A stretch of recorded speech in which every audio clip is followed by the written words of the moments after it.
إن الحمد لله نحمده ونستعينه ونستغفره ونعوذ بالله من شرور أنفسنا ومن سيئات أعمالنا من يهده الله فلا مضل له فلا هادي له وأشهد أن لا إله إلا الله وحده لا شريك له وأشهد أن محمدا صلى الله عليه وسلم عبده ورسوله. حياكم الله عز وجل en cette soirée du samedi 7 Dhul Hijjah 1434 de l'Hégire, correspondant au 12 octobre 2013, bi'idhnillahi ta'ala. Puisque la fois passée on a parlé de Ahkam al-Udhiyya, c'est bien maintenant aussi de faire suivre cela par Ahkam al-Eid. Et ceci d'une façon très brève et très succincte, juste comme ça en quelques points, Inch'Allah ta'ala. Donc on dit, Salat al-Eid, comme vous savez, l'avis le plus sûr, Inch'Allah ta'ala, c'est qu'elle est obligatoire. Pourquoi? Parce que beaucoup ont dit qu'elle est seulement sunnah. Et qui ont dit que c'est obligatoire, comme c'est l'avis de Cheikh l'Islam Ibn Taymiyyah rahimahullah, plus fort. La preuve que le prophète d'un côté il l'a jamais raté, deuxièmement il a enjoint même à ceux qui pour eux la salat dit à la mosquée, entre autres il a enjoint aux femmes. La femme c'est pas obligé pour elle d'aller prier à la mosquée, il lui a dit il faut aller à Salat Eid, il faut aller à Salat Eid, et même à celle qui n'est pas pure. Il a dit même celle qui n'est pas pure, elle sort, elle va salat al-Eid, subhanallah al-azim. Et même mieux que cela, il a ordonné à celle qui n'a pas de djilbab. Il lui a dit que sa sœur lui en prête un et qu'elle aille à salat al-Eid. Ce qui prouve que c'est vraiment une salat très très importante. Ce qui prouve aussi ceux qui ont dit que elle est obligatoire et non pas seulement sunnah, comme Cheikh l'Islam rahimahullah, c'est que si jamais le jour de l'Aïd c'est un vendredi et que tu as prié l'Aïd derrière l'imam, avec l'imam, alors il ne t'est plus obligatoire de faire salat al-Jumu'ah. C'est-à-dire que si l'imam du quartier dit on va pas faire salat al-Jumu'ah, on va faire seulement salat al-Dhuhr, c'est-à-dire c'est permis. Mais les savants disent mais c'est mieux qu'il fasse le Jumu'ah. Pourquoi? Il y a des gens qui peut-être n'ont pas assisté à Salat al-Eid. Alors au moins qu'ils gagnent le Jumu'ah. Donc, je disais, ce qui prouve que c'est obligatoire, si c'était Salat, comment se fait-il qu'une sunnah puisse faire tomber, si je puis dire, quelque chose d'obligatoire? Comment? Sunnah, si tu l'as fait, khlas, tu peux ne pas faire le Jumu'ah qui est obligatoire. Ça ne marche pas. Il faudrait que les deux soient obligatoires pour que si un obligatoire rentre sous un autre obligatoire, on fait un seul obligatoire. C'est comme si quelqu'un qui avait des ablutions. Ensuite, il a uriné. Et ensuite, après l'urine, une demi-heure après, il a fait sortir des gaz. Non. Les deux, ça sous le même wudu. Un wudu, ça suffit. Al-Muhim. Mais le plus fort, Allah Ta'ala alam, c'est que Salat al-Eid, elle est obligatoire, bi'idhnillah subhanahu wa ta'ala. Ensuite, je voulais dire aussi une chose pour pour Salat al-Jumu'ah. Non. Je disais donc que c'est permis pour celui qui a prié Salat al-Eid de ne pas prier Salat al-Jumu'ah et de prier Salat al-Dhuhr et de prier Salat al-Dhuhr. Ensuite, ce qui est Yom al-Eid, c'est le takbir. La personne fasse le takbir depuis le Fajr de Arafat, jusqu'au Asr, dernier jour des Tashriq, jusqu'au Asr c'est-à-dire l'Eid plus 3 autres jours. Comme Allah, wadhkurullah fi ayyamin ma'dudat. Et comment le takbir c'est comment? C'est Allahu Akbar Akbar, la ilaha illallah Akbar wa lillahi alhamd. Mais si la personne dit seulement Allahu Akbar, c'est permis. Allahu Akbar, la ilaha illallah, Allahu Akbar wa lillahi alhamd. Et c'est bien de lever la voix avec cela et de dire cela partout, qu'on soit à la mosquée, dans les marchés, dans les maisons, Naam. Où on est. Naam. Et bien sûr, il y a aussi une chose ce jour-là, il y a après les salats. Après les salats, il y a aussi le takbir. L'imam se met en face, il dit comme ça, et ils disent, mais chacun seul, ils ne disent pas en même voix. Chacun dit seul. Naam. Et ce qui est valide aussi, c'est de faire un lavage. Naam. De faire un et de se parfumer, de bien s'habiller. Et de bien s'habiller. Il y a aussi des athars de quelques sahaba en ce sens. Ce qui est bien aussi, c'est de changer de chemin. Si on va par un chemin, on essaie de revenir par un autre chemin, bi'idhnillahi ta'ala. Certes, on dit à cause des anges qu'on rencontre, donc on va rencontrer d'autres anges en venant par un autre chemin, et d'autres on dit pour que la terre, le sol, disons, la terre, témoigne de toi. Donc, tu es passé par là pour aller faire l'Aïd, tu es revenu par là en venant de la mosquée aussi. Certains ont dit pour ce que tu as rencontré dans ce chemin, tu vas en rencontrer d'autres en revenant. C'est de la sunna, comme on a dit aussi la fois passée, de manger et d'aller à l'Aïd sans avoir mangé, l'Aïd al-Odha, pour que quand on revient, si c'est possible, on mange de son mouton, mais c'est seulement une sunna, c'est pas une obligation. Non. Si bien sûr la personne, avant de partir à l'Aïd, par exemple, a mangé quelque chose ou bien bu son café, elle n'a pas fait de péché. Donc si en revenant, elle a mangé quelque chose, elle n'a pas attendu le mouton, il n'a pas fait de péché. Et que je voulais dire aussi. Et mais aussi après la salat, c'est bien d'abord d'entendre la khutbah, même si la khutbah après la salat n'est pas obligatoire, mais c'est bien de l'écouter. Ça contient du khayr, comme a dit le prophète sallallahu alayhi wa sallam. Et si quelqu'un va dire pourquoi pour salat al-Jumu'ah, la khutbah se trouve à salat. Et pour salat al-Eid, la khutbah se trouve après la salat.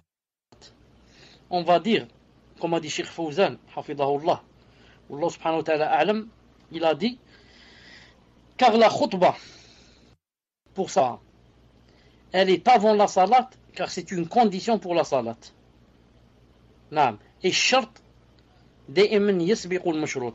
Et la condition vient toujours avant la chose pour laquelle c'est une condition. Comprenez? Quand on dit l'wudu, c'est une condition, les ablutions, c'est une condition pour la prière.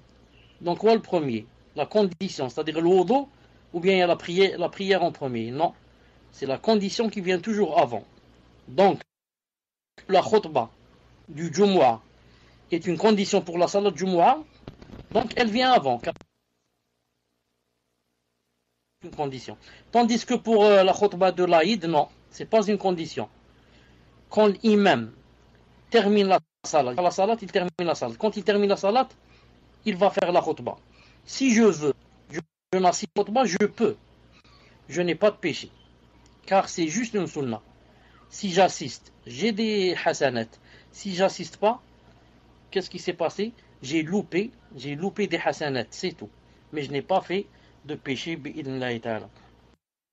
Et sunna aussi, après l'Aïd, de se dire par exemple, quand on rencontre les gens, taqabbalallahu minna wa minkum. Taqabbalallahu minna wa minkum, les salaf le faisaient. Par contre, ce qu'il faut éviter le jour de l'Aïd, Inch'Allah Ta'ala, c'est par exemple de dire Allahu Akbar, wa lillahi alhamd, par exemple, de le voir. Comme le font beaucoup dans la mosquée, tous à la fois. Ou plutôt, personne qui dit Allahu Akbar, wa lillahi alhamd, avec le micro, et tout le monde, de la même voix, en chorale, ils disent la même chose. Ça rentre dans la bid'a. Tout à l'heure, quand j'ai dit que c'était de la sunna de dire Allahu Akbar, wa lillahi alhamd, quand on marche dans la rue, etc., c'est pour les hommes et les femmes. Sauf que les femmes le disent à voix basse. Elles se font entendre elles-mêmes. C'est pas la peine de faire entendre d'autres. Et ce qu'il faut éviter aussi ce jour-là, c'est de s'éloigner du haram. Du haram, comme le fait d'écouter de la musique, ou bien de voir des films. Et surtout la mixité. Surtout la mixité, se trouver peut-être en tête à tête avec des gens qui ne sont pas des mahrams pour nous. Et surtout éviter de tendre la main ce jour-là. L'homme à la femme et la femme à l'homme. Et aussi de se faire la bise. Et aussi de s'embrasser et de se faire la bise, surtout avec les cousins et les cousines, etc. Il faut bien faire attention ce jour-là. Et ce qui est interdit aussi, bien sûr, c'est de prendre quelque chose de ses ongles, ou bien de ses cheveux, ou bien de sa peau, de ses poils. Avant quoi? Avant d'avoir égorgé le mouton. Et enfin, la personne doit prendre garde de ce qu'on appelle l'israf ou tabdir, c'est-à-dire du gaspillage. Gaspillage dans le manger, gaspillage dans les gâteaux, gaspillage dans ceci et cela, que la personne prenne, Inch'Allah, conscience de cela et soit, Inch'Allah Ta'ala, dans le milieu, bi'ana Ta'ala. Voilà, ce que je voulais donner comme petite nasa'ih. J'ai pas voulu m'approfondir, beaucoup de délits. Et si vous avez, Inch'Allah Ta'ala, sur l'Aïd ou bien sur autre chose, je vous donne, Inch'Allah Ta'ala,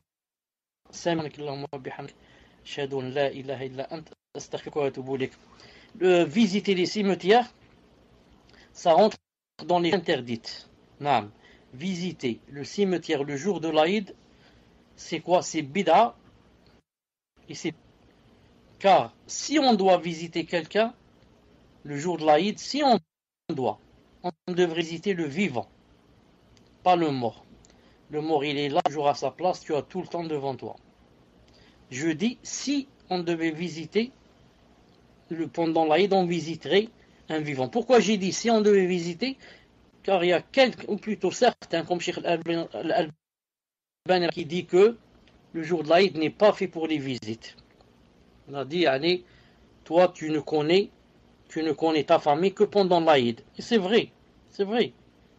Toute l'année, il ne va pas ni chez son nom, rien.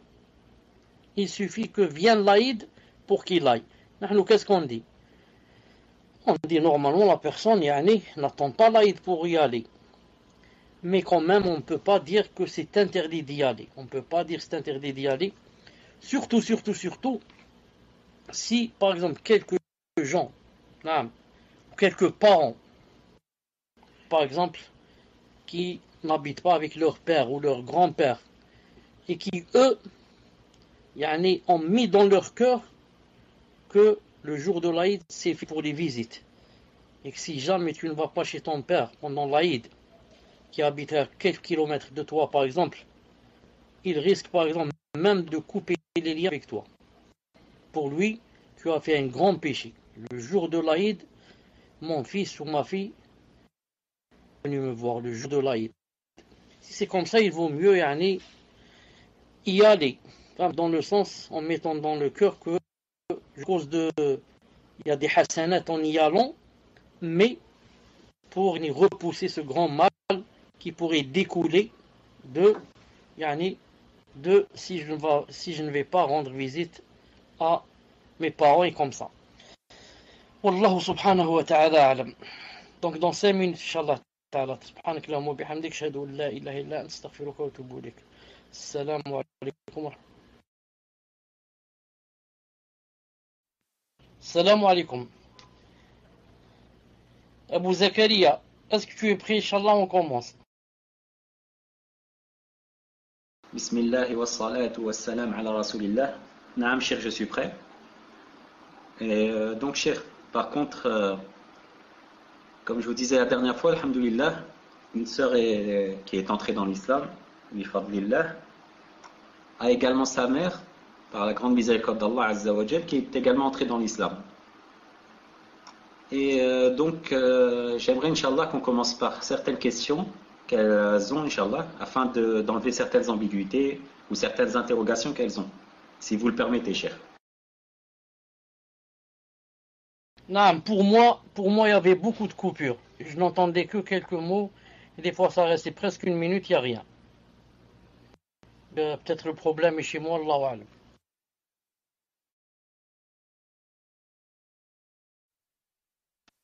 Et ben, si les autres frères peuvent me confirmer s'ils avaient des coupures ou pas, que je sache si le problème vient de chez moi ou de chez Cher. Alhamdoulilah, ça coupe pas chez vous quand je parle, Akhi Toufer. Fawzi Kadalik. Alhamdoulilah. Donc apparemment, Cher, le problème vient de chez vous. Donc, barakallah fikum. Alhamdoulilah, donc on va essayer. Juste avant ça, cher, si vous me permettez, je voulais juste faire une nasiha avant tout pour moi et pour les frères, Inch'Allah. C'est que quand on est en France, on entend tous les jours que des gens se convertissent. On entend par jour des dizaines. Alhamdoulilah. Ce qui fait que ça nous paraît normal. Ça nous paraît être une chose tout à fait normale. Mais quand on est dans un pays musulman, ça devient beaucoup plus rare. De temps en temps, on entend qu'une personne s'est convertie. Des fois, on entend que c'est à l'autre bout du pays même. Et on voit tous les gens qui sont tellement contents, tellement heureux. La nouvelle, elle se propage dans la ville. Il y a une personne qui s'est convertie dans la ville, un tel et un tel. Et on sent vraiment quelque chose dans notre cœur qu'on ne ressent pas quand on vit en France ou dans d'autres pays où c'est vraiment fréquent. Naam. Et j'en parle parce que moi aussi, ça me paraissait vraiment normal. Et alhamdoulilah, maintenant, c'est vraiment une chose incroyable. Et vraiment, ça nous remplit notre cœur de joie quand on entend qu'une personne entre en l'islam. Ça fait vraiment plaisir. Et je voulais juste dire aussi aux frères, alhamdoulilah, qui ont la chance d'être nés dans des familles musulmanes, de bien prendre soin de nos frères et sœurs qui rentrent dans l'islam, qui sont nouveaux. Certains, des fois, pendant Ramadan, se retrouvent tout seuls, ou bien pendant l'Aïd également, ils se retrouvent tout seuls. Donc, Inch'Allah, prenez bien soin de nos frères et de nos sœurs, Inch'Allah, pour pas qu'ils se ressentent seuls. Car innamal mu'minuna ikhwa. Et alhamdoulilah, la communauté musulmane, c'est une vraie communauté et on ne doit pas laisser de personnes à l'écart. Afouane, c'était une petite parenthèse, cher, et j'attaque immédiatement parce que le compteur tourne. Afouane.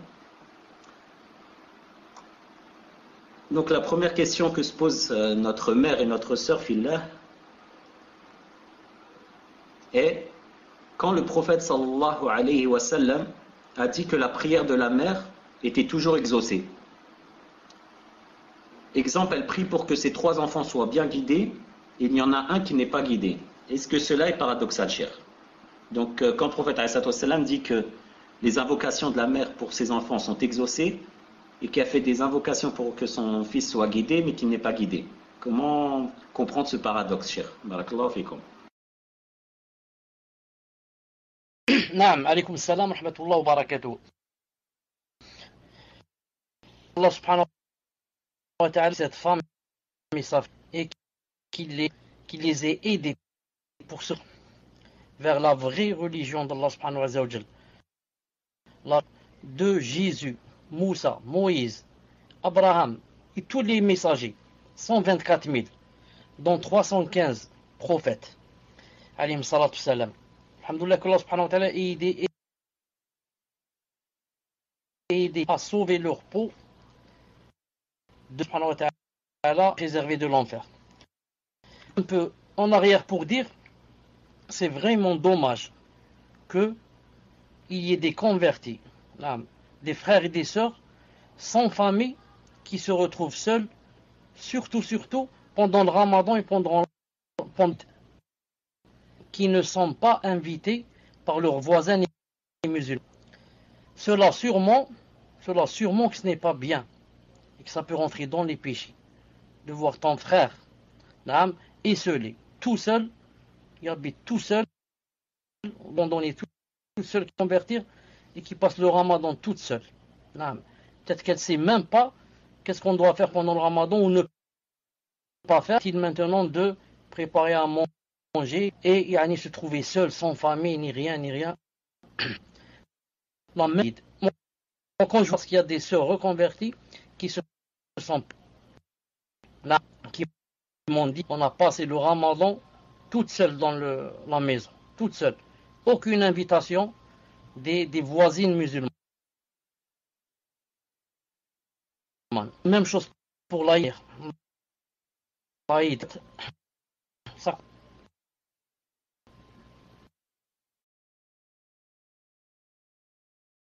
Et donc, Cheikh a quelques problèmes de connexion, mais Inch'Allah, il va revenir dans un très petit instant, Inch'Allah. Et je voulais juste en profiter pour dire que ceux qui ont des questions sur Salat al-Eid ou sur les règles de l'Eid en général, qu'ils envoient leurs questions à Ta'amullah.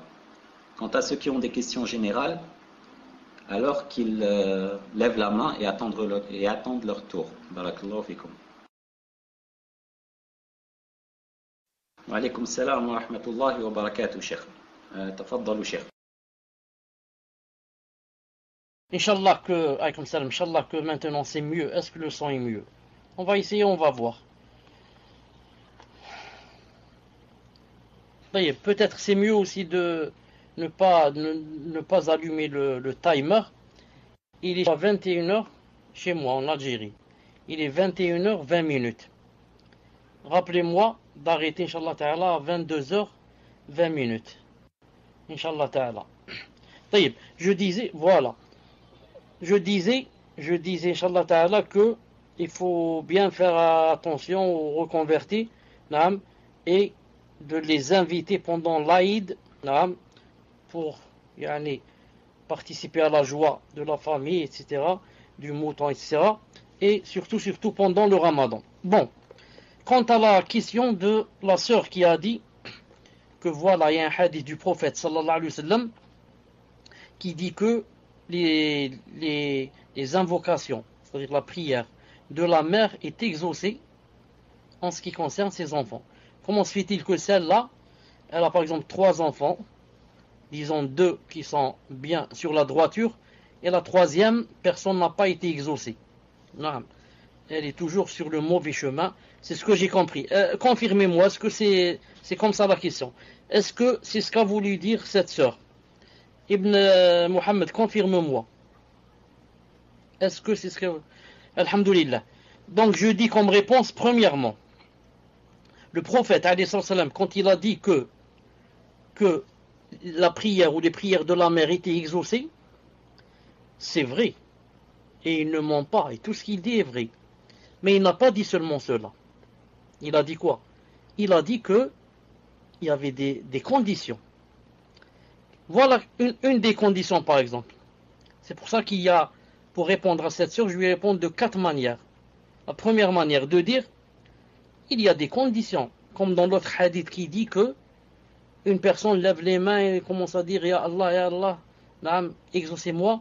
Il dit et pourtant, sa nourriture n'est pas licite, sa boisson n'est pas licite, ses vêtements ne sont pas licites, et il lève la main, il dit Ya Allah, exaucez-moi. Donc premièrement, il faudrait que, comme on a dit ici, comme a dit le hadith, que sa nourriture, sa boisson et ses vêtements, qu'il fasse bien attention que ça soit licite. Deuxième réponse. Lorsque le prophète sallallahu alayhi wa sallam a dit que Allah Ta'ala a exaucé les prières de la mère, il a dit aussi qu'il y avait des moments d'exaucement. Peut-être que cette mère n'a pas coïncidé avec les moments d'exaucement.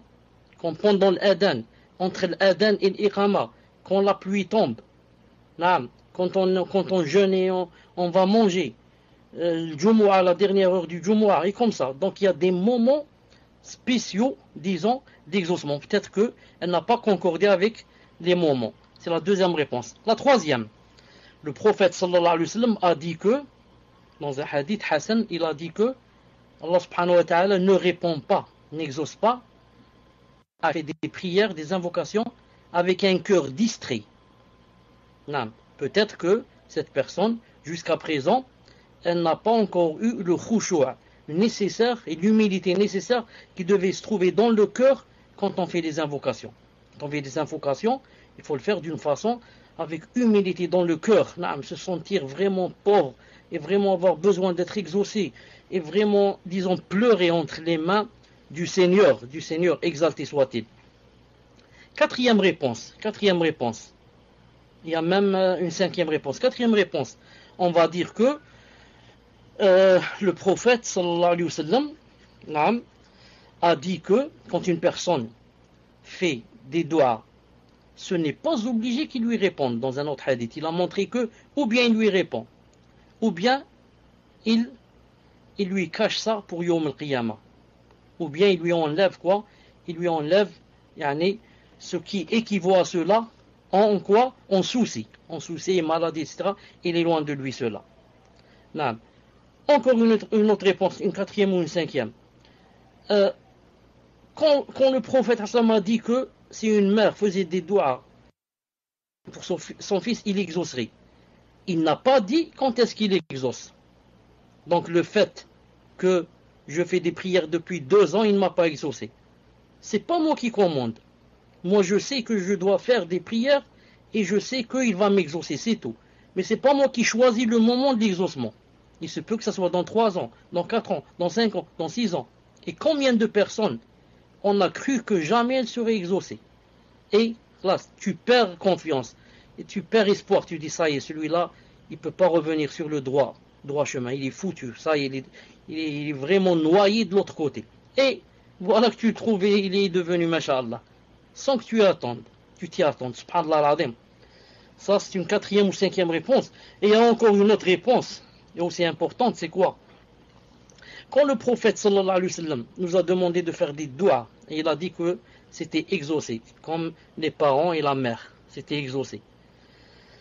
C'est comme je te dis, voilà, je te donne une épée.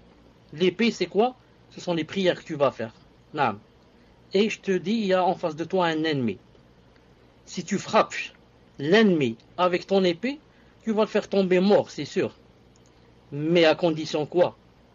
À condition que celui qui va frapper avec l'épée soit quelqu'un, comme on a dit tout à l'heure, qui remplit les conditions. Si je donne l'épée à un jeune de 25 ans, masha'Allah, musclé, il va frapper l'ennemi, il va le couper en deux.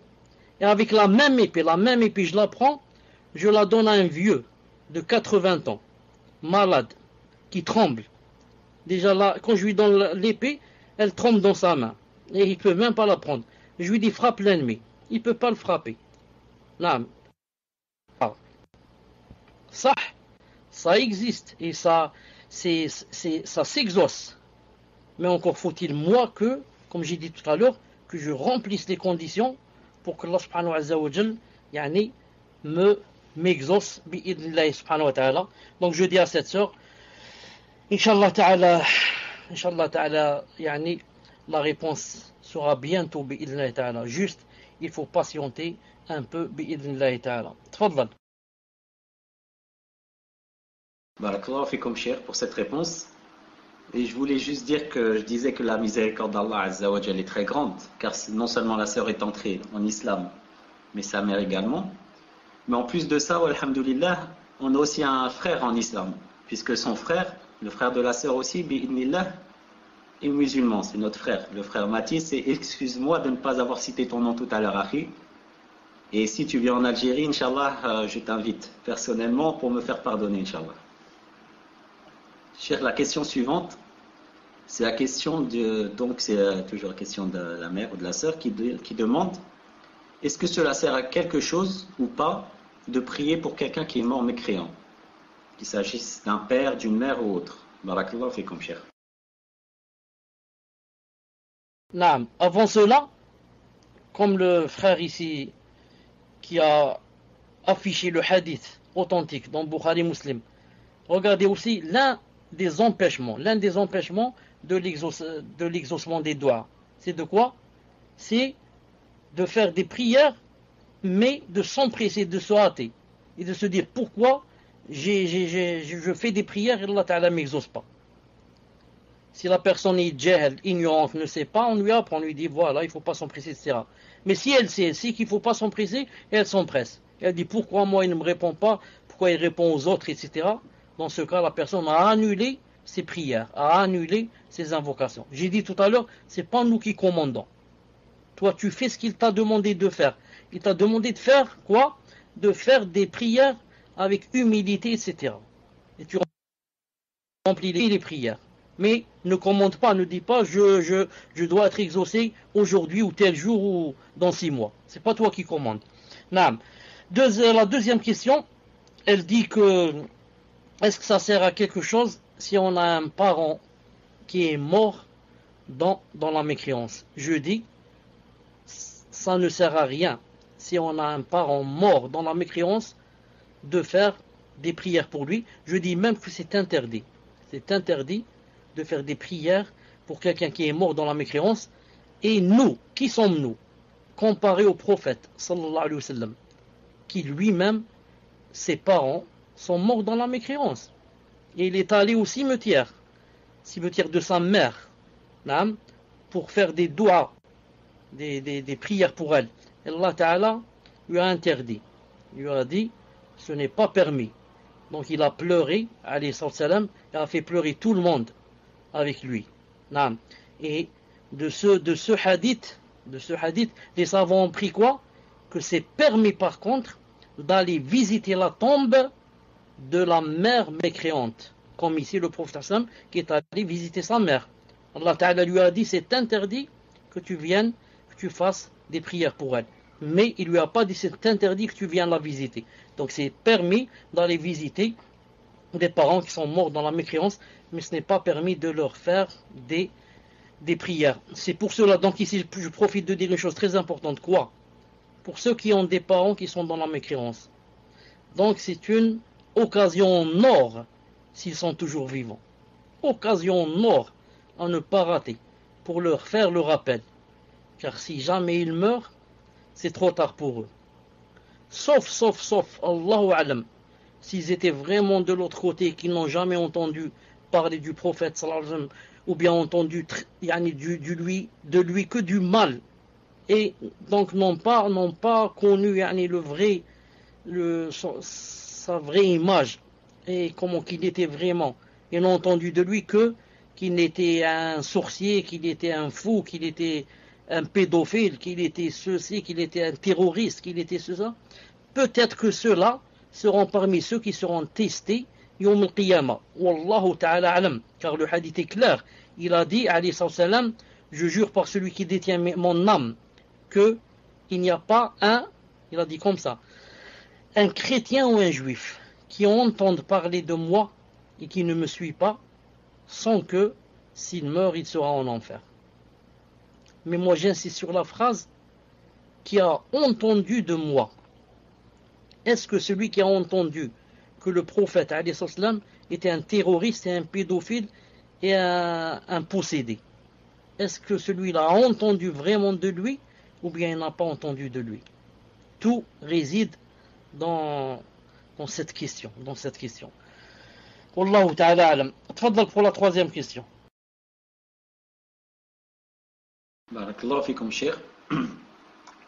La sœur se demande, est-ce que Alzheimer est un djinn ou est-ce une maladie ou autre?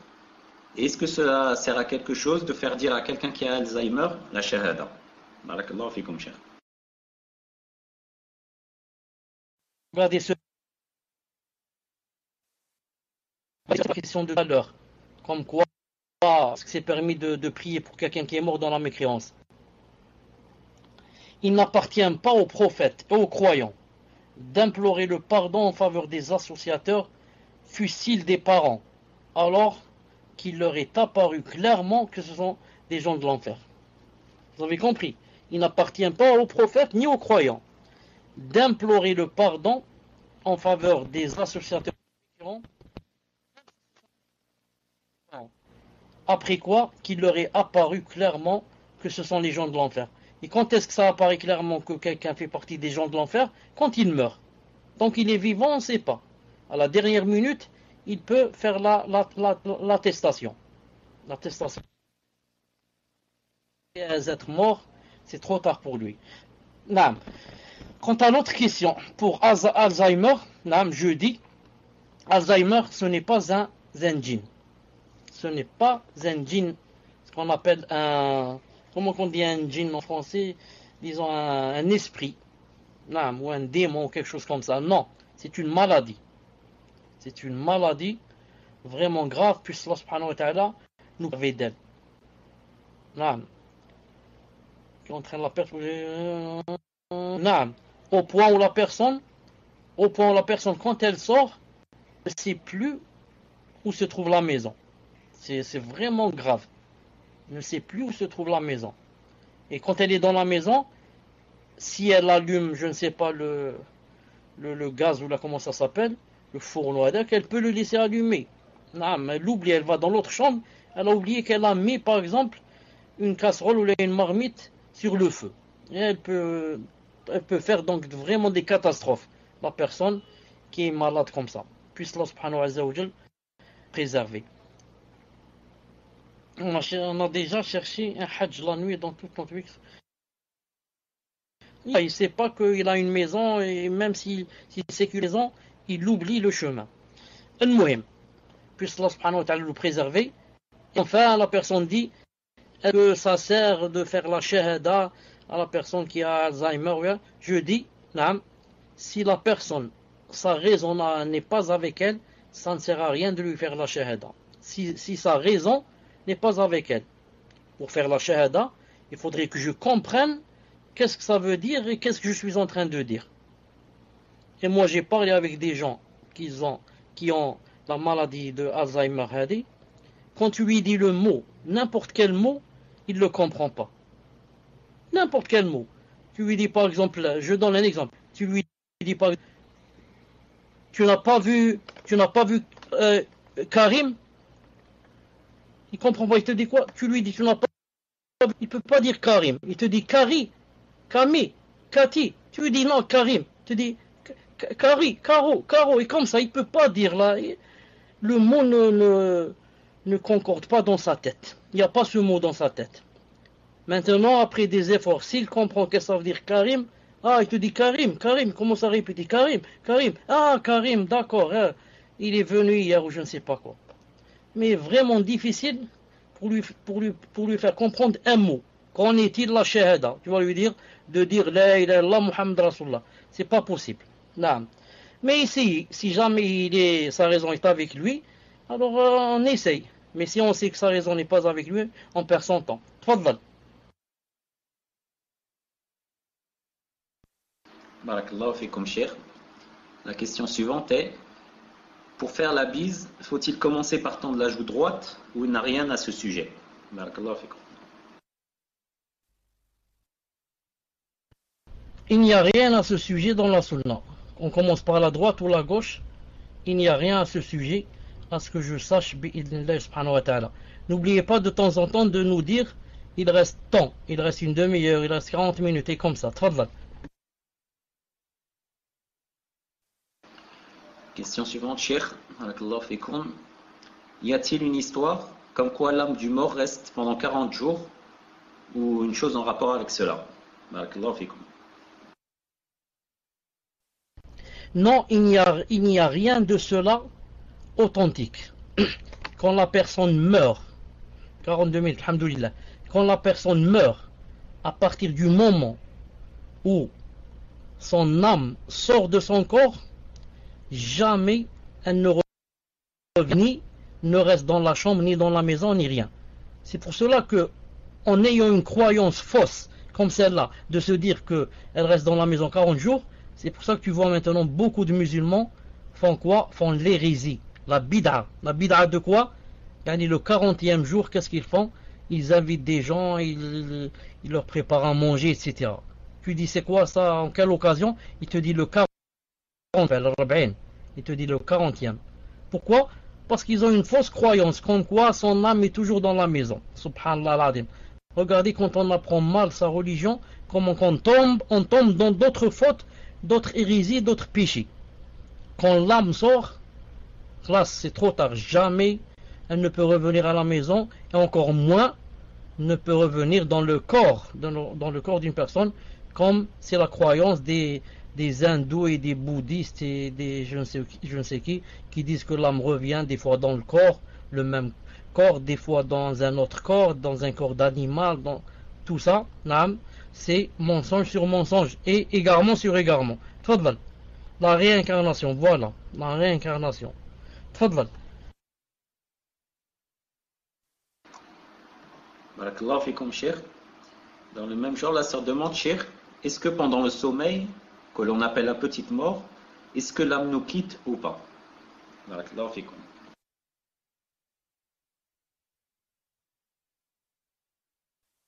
Dès que la personne s'endort, son âme la quitte. Naam.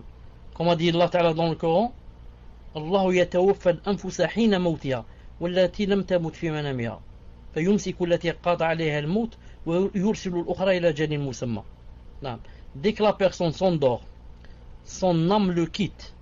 Et plus la personne est pure, plus son âme monte vers les cieux. Et plus la personne est moins pure, plus son âme reste juste au-dessus de sa tête, ne va pas très loin. Pour certains, elle monte un peu, pour d'autres, reste juste au-dessus de sa tête. Et quand quelqu'un, par exemple, touche la personne, ou bien ceci, ou bien cela, Allah subhanahu wa ta'ala lui rend son âme. Mais des fois, et dans beaucoup de temps, quand la personne s'endort, elle meurt directement. Pourquoi? Car Allah subhanahu wa ta'ala ne lui rend pas son âme. C'est pourquoi plusieurs personnes ont fait juste une sieste et quand leurs parents sont allés les réveiller, ils les ont trouvés morts. L'âme n'est pas revenue. L'âme n'est pas revenue. C'est pour ça qu'on dit que quoi? On dit que le fait de dormir, le sommeil, c'est une petite mort. C'est une petite mort. C'est pour ça que nous, le matin, les musulmans, quand on se réveille, c'est quoi la première phrase qu'on dit? Alhamdulillah alladhi ahyana ba'dan amatana. Louange à Allah Ta'ala qui nous a ressuscité après nous avoir ôté nos âmes. Donc tu reconnais que tu t'es ressuscité, que Allah Ta'ala t'a ressuscité. Encore autre chose. Au prophète, on lui a dit, est-ce que dans le paradis on dort?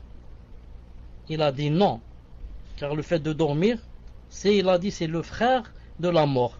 Donc si tu t'endors dans le paradis, donc il y a la mort dans le paradis.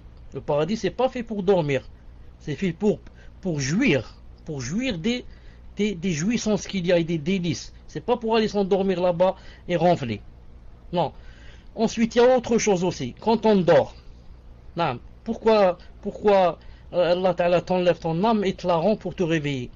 Pour que tu prennes cette chose-là comme leçon. Que tu dis Subhanallah al-Azim, quand je me suis endormi, je ne me commandais pas. Est-ce que tu te commandes quand tu t'endors? Tu sais pas ce que tu fais, tu sais pas ce que tu dis, tu peux insulter, tu peux crier, et Allah subhanahu wa ta'ala ne te donne pas de péché. Pourquoi? Parce que ton âme n'est pas chez toi. Naam. Donc, ensuite il te la rend pour te réveiller, pour que, regarde, c'est pour ça le musulman, quand il se lève, qu'est-ce qu'il dit? Louange à Allah qui m'a ressuscité après m'avoir ôté mon âme, pour que tu te rappelles toujours, chaque matin tu te rappelles qu'il y a un au-delà, et qu'il y a un jour où ton âme ne va plus revenir, jusqu'à ce que tu te ressuscites, Allah Ta'ala te ressuscite là-bas pour le dernier jour, pour te dire enfin, va au paradis ou là va en enfer. Donc c'est une leçon pour nous, pour ne pas, pour se faire un rappel. Une seconde, je vous donne un verset ici, un verset, une seconde, là. Vite, un verset.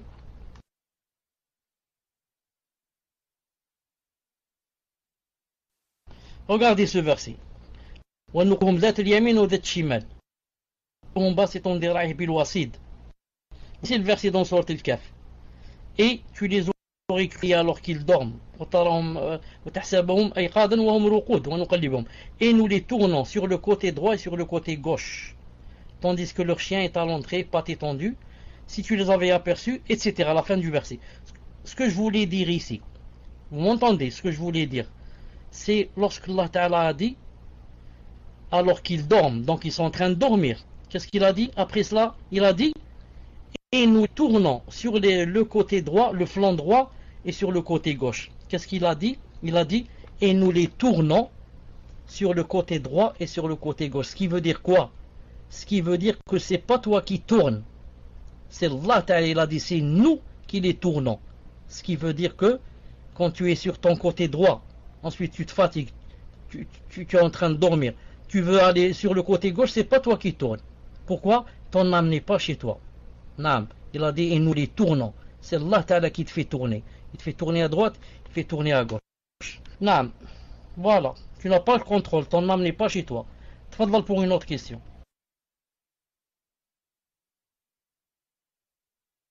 Barakallahu fikum, cher. La question suivante est: est-ce que c'est un péché dans le cas où pendant les 10 jours de Dhul Hijjah, on se coupe un ongle parce qu'il est cassé et nous dérange? Barakallahu fikum, cher.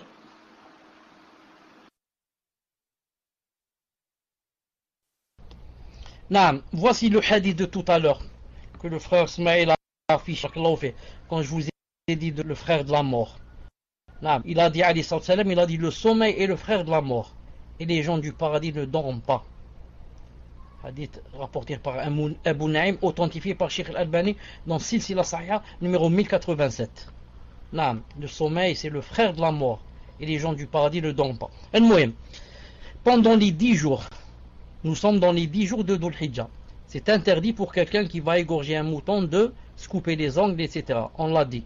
Maintenant, si quelqu'un se trouve contraint à couper un ongle parce qu'il lui fait mal ou parce qu'il est coupé à moitié et il y a ça comme du sang, un caillot de sang et des choses comme ça, ça ne devient plus interdit. C'est possible de l'enlever. Ce qui est interdit, c'est d'enlever son ongle sans raison. Tu prends le coupe-ongle et tu dis je vais me couper les ongles. Tu as fait des péchés si tu as un mouton à égorger. Mais si par contre quelqu'un a une cause, une excuse, il peut enlever. Naam, il est exclu. Pas de contrainte dans la religion. Comme un ongle incarné. Naam, pas de contrainte dans la religion. Tfadlal. Allah fait comme cher. La question suivante: une femme aveugle peut-elle toucher le visage du frère pendant la muqabala? Je n'ai jamais dans ma vie une question pareille. Jamais dans ma vie je n'aurais pensé à une question pareille. C'est-à-dire que quelqu'un vient demander la main d'une femme et que cette femme est aveugle, alors elle dit laissez-moi lui toucher le visage pour essayer d'avoir une idée sur lui. Je dis premièrement c'est interdit, et deuxièmement, ce qui est plus important que peut-être c'est interdit, c'est que c'est pas possible en touchant le visage de quelqu'un de déceler s'il est mignon, s'il est beau, c'est pas possible. Qu'est-ce qu'elle va toucher? Elle va toucher son nez pour voir s'il est gros, s'il est petit. Elle va dire s'il est gros, donc celui-là il n'est pas beau, s'il est petit, donc c'est pas, hein? Il est possible qu'il soit assez gros, mais qu'il soit beau. Et il est possible qu'il soit très petit et qu'il soit pas beau. Et comme ça. Qu'est-ce qu'elle va toucher? Les yeux. Peut-être, si c'était possible, on va dire elle va toucher les cheveux. Pour savoir s'ils sont frisés ou pas, c'est tout. Mais, en ayant les cheveux frisés, quelqu'un peut être mignon. Et le contraire, il va pas. Donc, l'essentiel c'est quoi? C'est de demander.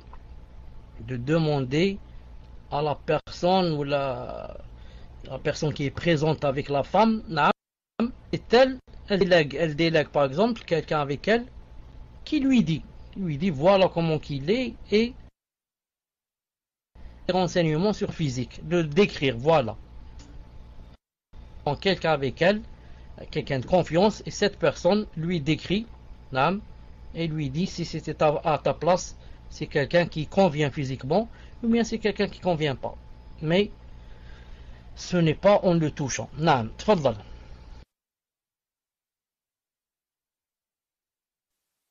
Allah fait comme cher. Le musulman peut-il faire des dons de ses organes après sa mort? Barakallahu fikum.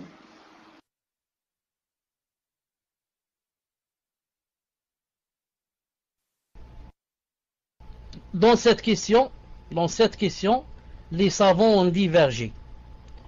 Quand on dit que c'était permis avec 2 ou 3 conditions, et ceux qui ont dit que ce n'était pas permis, et que c'est l'avis de Cheikh Ibn Uthaymin rahimahullah, et moi je suis de cet avis. Que quoi?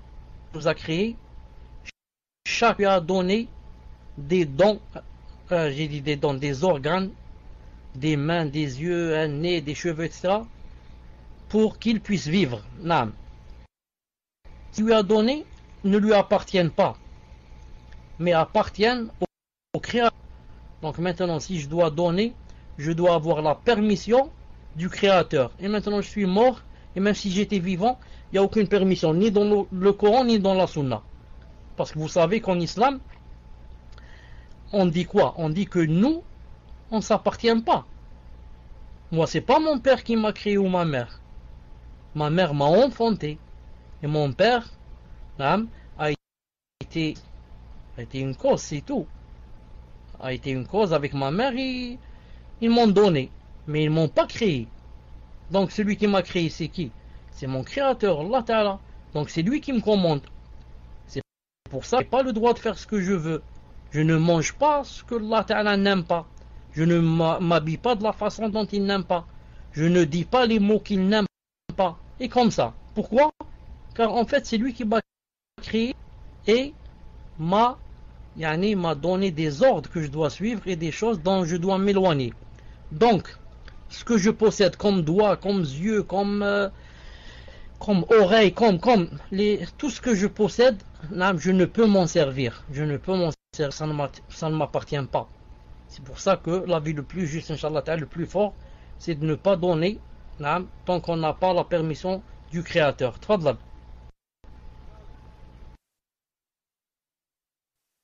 Voilà, les questions de la sœur donc sont terminées. Je remercie Jazakumullahu khaira pour tous ceux qui ont patienté. Et j'espère que vous n'éprouvez rien dans votre cœur concernant le fait qu'on ait donné, qu'on ait privilégié donc ces questions-là, Inch'Allah. Et encore, je répète que c'est vraiment pas facile pour une personne de délaisser tout ce qu'il délaisse pour rejoindre une religion qui à la base est tellement tapée de toutes parts là-bas. Donc j'ai trouvé plutôt juste, Inch'Allah, de poser ces quelques questions, de commencer par ces quelques questions. Barakallah fikum de votre patience. Et je passe maintenant aux questions du cours, après avoir demandé à Allah Azza wa Jal qui raffermisse tous nos frères et nos sœurs qui ont rejoint l'islam, qui sont revenus à leur religion de la fitra, et qui les raffermissent dans sa voie.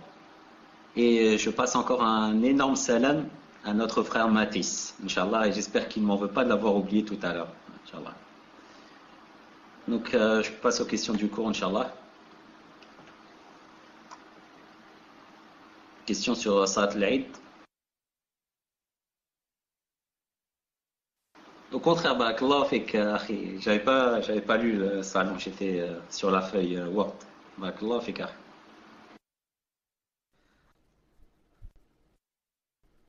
J'espère que tu m'en voudras pas, c'est tout. Barakallahu fik. Naam, salam alaikum. Je voudrais juste vous dire une petite chose. Pour les questions aujourd'hui, Inch'Allah Ta'ala, on intercale. Une question sur l'Aïd, c'est-à-dire sur le cours, et une question hors sujet, Inch'Allah Ta'ala. Tfadlal. Naam, cher, Inch'Allah. Donc la première question pour ne pas perdre de temps. Avant d'aller à la prière de Eid et la prière du vendredi, on doit faire le grand lavage, le ghusl. Mais doit-on le faire juste avant de sortir, ou peut-on par exemple le faire tôt le matin, et si on perd les ablutions avant de sortir, on refait juste les petites ablutions. Barakallahu fikum, cher.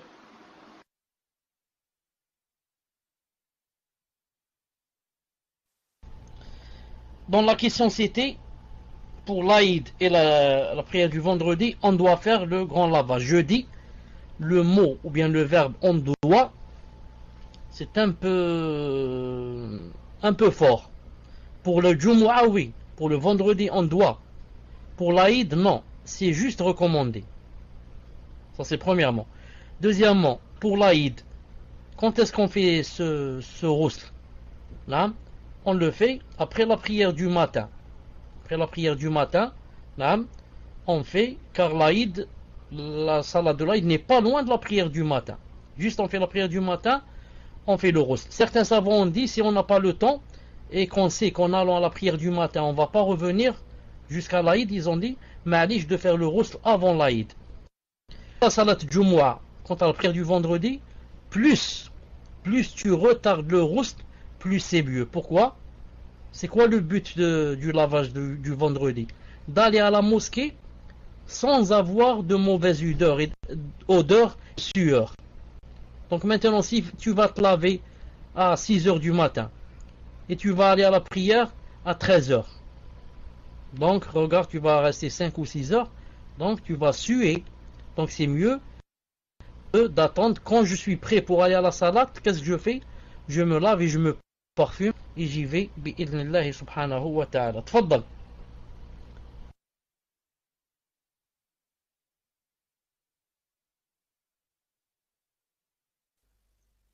Assalamu alaikum wa rahmatullahi wa barakatuh. Est-ce que le son est clair, Inch'Allah? Alhamdulillah. Donc la question d'une sœur, qu'Allah vous préserve. Pouvez-vous me donner les hadiths qui interdisent l'habit blanc pour la femme, même pour la hajj, en français et en arabe?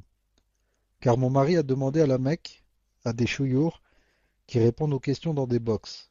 Je ne connais pas leur nom, et ils ont dit que cela était permis. Et ma belle-sœur a aussi demandé comment elle faisait si elle avait ses menstrues pendant le hajj. Ils lui ont répondu de faire tous les rites, ainsi que le tawaf, en mettant un tampon. Je ne comprends plus, cher, barakallahu fekoum, de m'éclairer, qu'Allah vous accorde le firdaous et vous élève en degré, ainsi qu'à tous ceux présents. Amin. Tfadal, cher.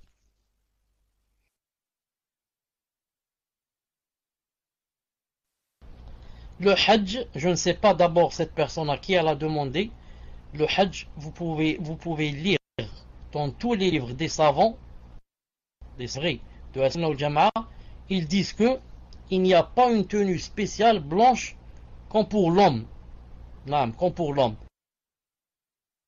Il fait son hajj avec son habit, djilbab. Si d'habitude elle avait un djilbab blanc, par exemple, si ça se faisait, alors elle fait le hajj. Mais aller choisir des vêtements blancs pour la femme, spécialement pour le hajj, ça rentre dans la bid'a. Ça rentre dans la bid'a. Car la femme fait le hajj avec les habits qu'elle portait d'habitude. Si maintenant quelqu'un va dire, comme a dit ici la personne, les preuves qu'elle ne met pas quelque chose de blanc spécial, on lui dit, là c'est le contraire. C'est nous qui posons la question à la personne et lui disons, où sont les preuves que la femme, quand elle va faire le hajj, elle va s'habiller en blanc? Où sont les preuves? Pour l'homme, il y a les preuves. Il y a les preuves. Le prophète Sam m'a montré comment l'homme s'habillait et ne s'habillait pas. Est-ce qu'il a dit pour la femme aussi qu'elle devait mettre le blanc? Il n'y a rien de ça dans la sunna. Deuxièmement, pour la femme qui a les menstrues dans le hajj, vous savez, le hadith est clair. Il a dit, elle fait quoi? Elle fait tout ce que fait le hajj, sauf que elle ne tourne pas, elle ne fait pas tawaf, elle ne tourne pas autour de, comment ça s'appelle, la Kaaba, jusqu'à ce qu'elle se purifie. Et ceux qui lui ont dit, elle fait un tampon, elle tourne, c'est pas vrai. Elle reste jusqu'à ce qu'elle se purifie. C'est pour ça que Aïcha, quand elle a pleuré, radiyallahu ta'ala anha, le prophète lui a expliqué. Il lui a dit, if'ali kulla ma yaf'al al-hajj. If'ali kulla ma yaf'al al-hajj. Illa annaki la tatufi bil bayt. Fais tout ce que le hajj fait. Lis le Coran. Fais le Safa. Fais le Marwa. Fais tout ce que tu veux. Fais des doigts. Mais attention, ne tourne pas autour de la Kaaba jusqu'à ce que tu te purifies bi'idhnillahi ta'ala. Tfaddal.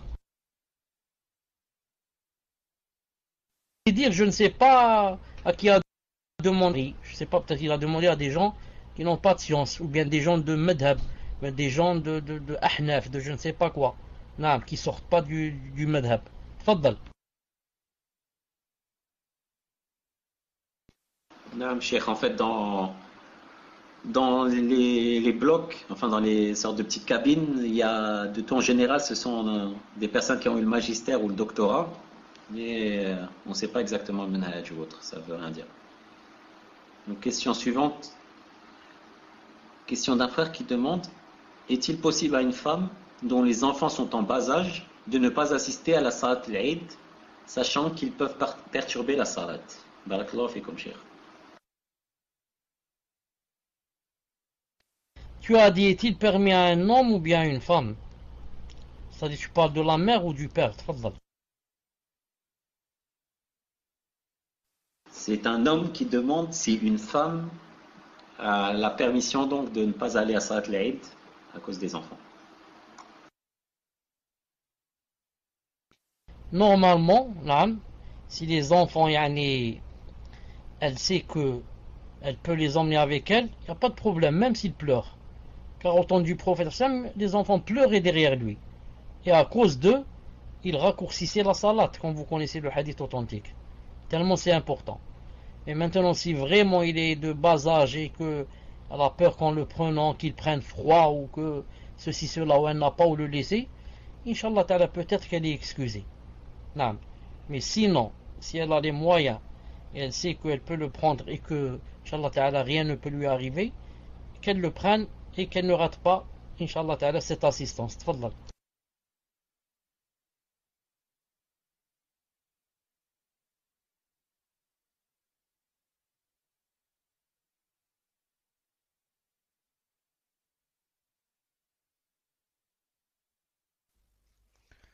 Alors, question suivante, question d'un frère qui dit: conseiller les jeunes qui souhaitent apprendre leur religion.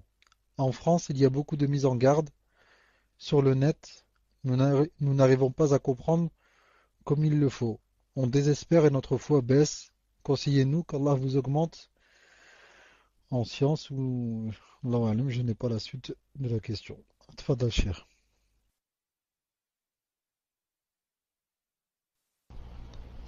Mettre en garde contre des gens qui sont dans la déviance et dans la bid'a, ça rentre dans le din.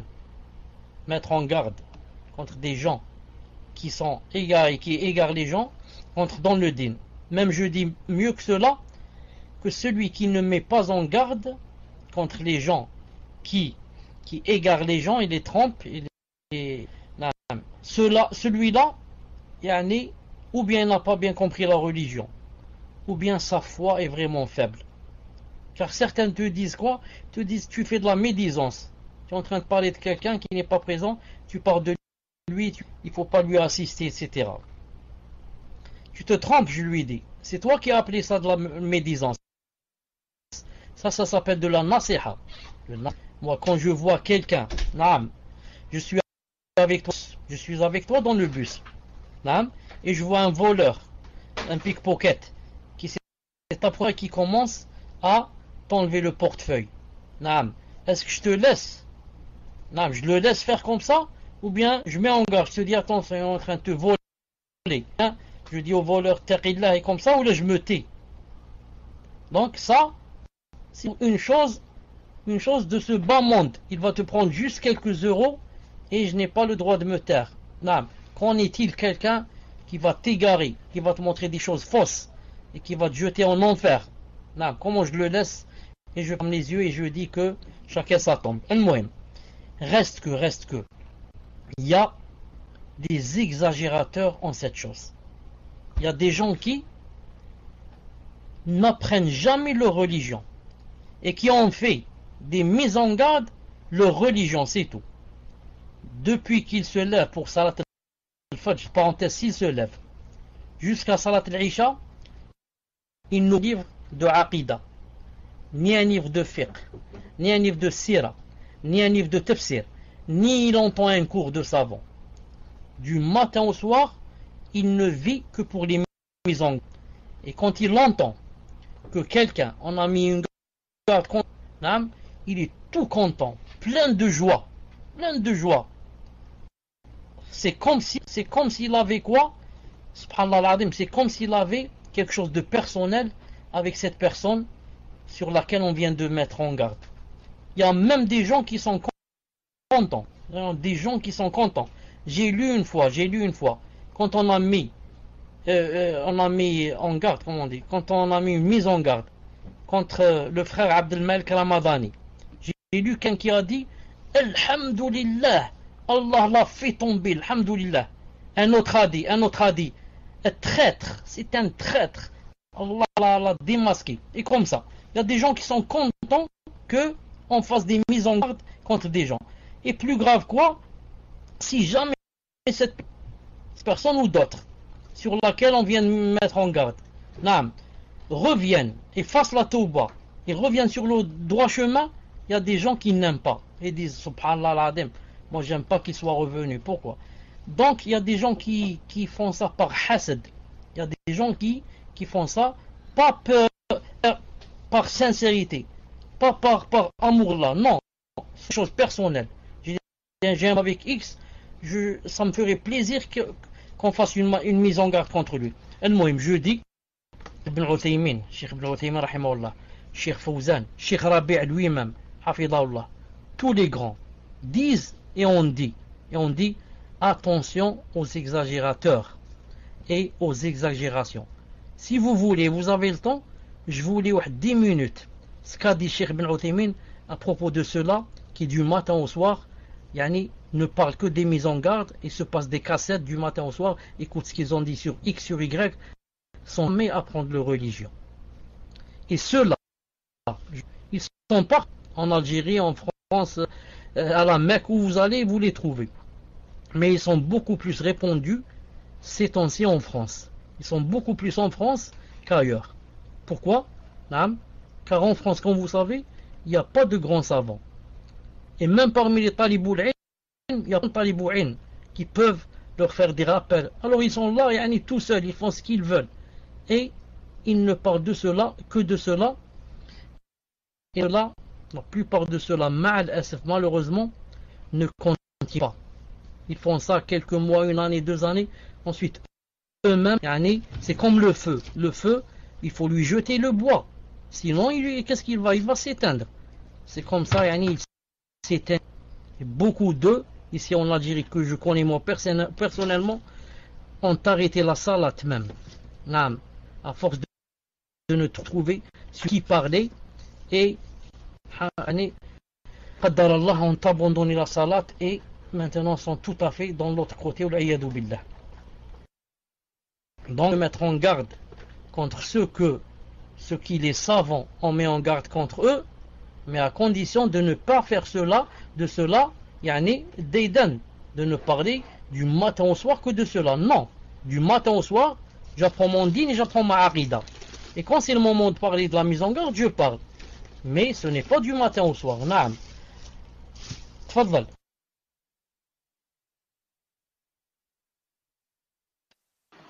Barakallahu fikum, cher. Question suivante. Cher, qu'Allah vous accorde une bonne réussite ici-bas et dans l'au-delà, ainsi qu'à tous ceux qui sont présents dans ce cours. La question est, pour une épouse indisposée, peut-elle aller prier, peut-elle aller faire l'Aïd, peut-elle aller dans l'Aïd pour écouter la khutbah dans une mosquée ou un gymnase? Dans une mosquée où il y a un cours avec des tapis, mais on ne fait pas salat à cet endroit en ce qui concerne les 5 prières obligatoires.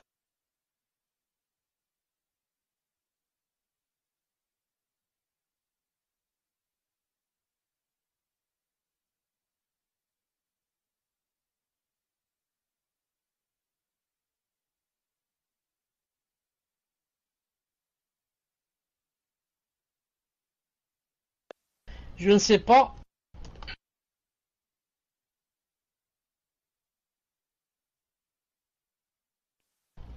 Je ne sais pas terminer ta question ou pas.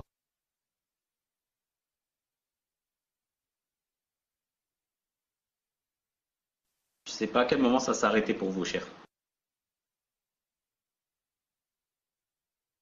Tu parlais de tapis. En fait, cher, pour résumer la question, est-ce qu'il est permis à une sœur de se rendre pour l'Aïd dans un gymnase ou dans une mosquée qui est utilisée soit uniquement pour les cours, pour le Jumu'ah et pour l'Aïd? Donc on n'y fait pas les 5 prières obligatoires. Donc est-ce qu'une sœur peut assister à l'Aïd dans ces conditions-là? Barakallahu fikum. Non, tout à l'heure j'ai écrit mic, c'est-à-dire je voulais le micro, juste quand quand je parlais des exagérateurs dans les mises en garde, un frère a dit je lis un peu plus haut, il a dit, souvent ces personnes qui s'amusent à ce jeu ont un passé très lourd. Naam, c'est ce que je veux confirmer. La plupart ici, ou alors dans mon quartier moi-même, qui étaient vraiment des fanatiques dans les mises en garde, et qui tous, les 4 ou 5, ont quitté la mosquée, ont quitté la salat, ont tout quitté.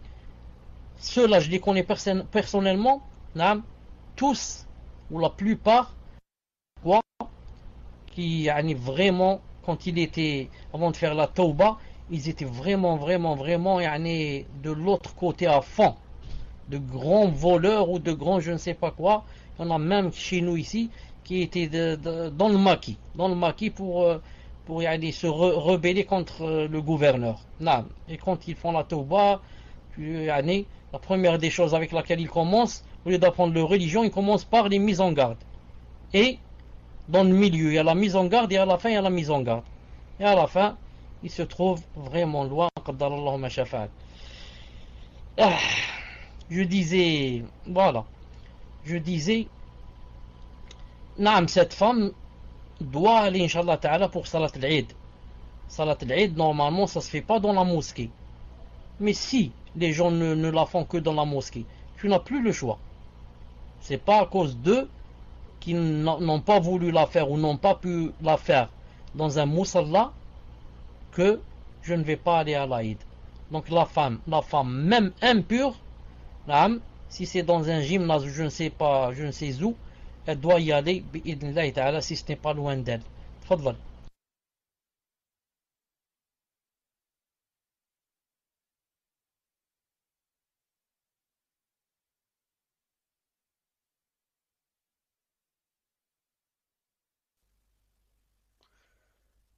Question suivante.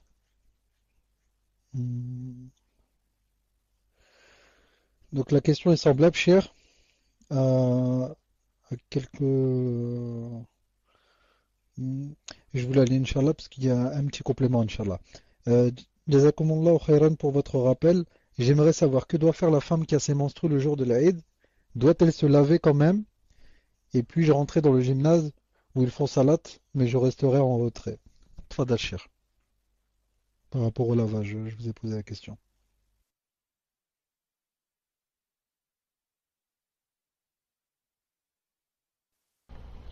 Par rapport au lavage, si elle se lave, ce n'est pas dans le sens que c'est adoration.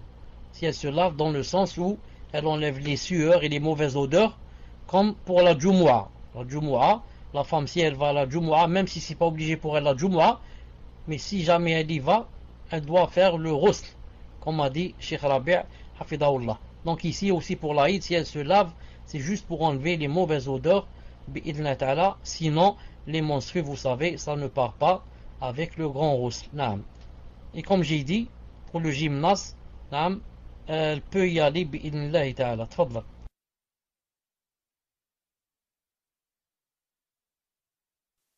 Barakallahu fikum, cher.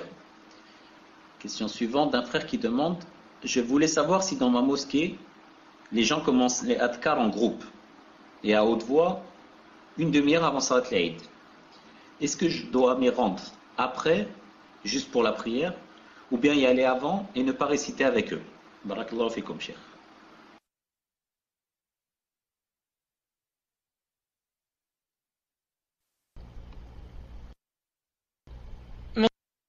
Maintenant comme ça.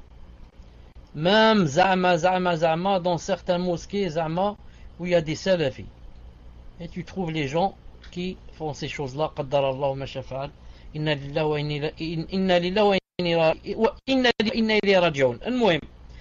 Maintenant, si tu vas dans la mosquée, tu essaies de faire tout seul. Et je t'apprends dès maintenant que c'est vraiment difficile. Parce qu'eux, ils font ça à haute voix, et en plus de cela avec le micro, et en plus de cela tous en groupe. Toi, chaque essayer de dire tout seul, alhamdoulilah, ou je ne sais pas, tu ne pourras pas déconcentrer. Non, tu ne pourras pas, tu essaies, tu ne peux pas, mais fais-le, comme on dit, crains Allah subhanahu wa ta'ala autant que tu puisses, bi'idhnillah subhanahu wa ta'ala. et ce n'est pas eux à cause de leur bid'a qu'ils vont m'empêcher d'aller à la mosquée, d'aller tôt. Ce n'est pas à cause d'eux et de leur bid'a. Naam. Fadlal.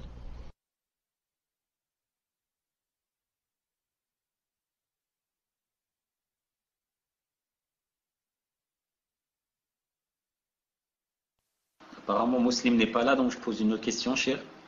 Question d'une sœur qui demande une femme peut-elle se rendre au masjid pour Salat al-Eid seule, sachant qu'elle est divorcée, quand elle est divorcée, cher. Barakallahu fikum.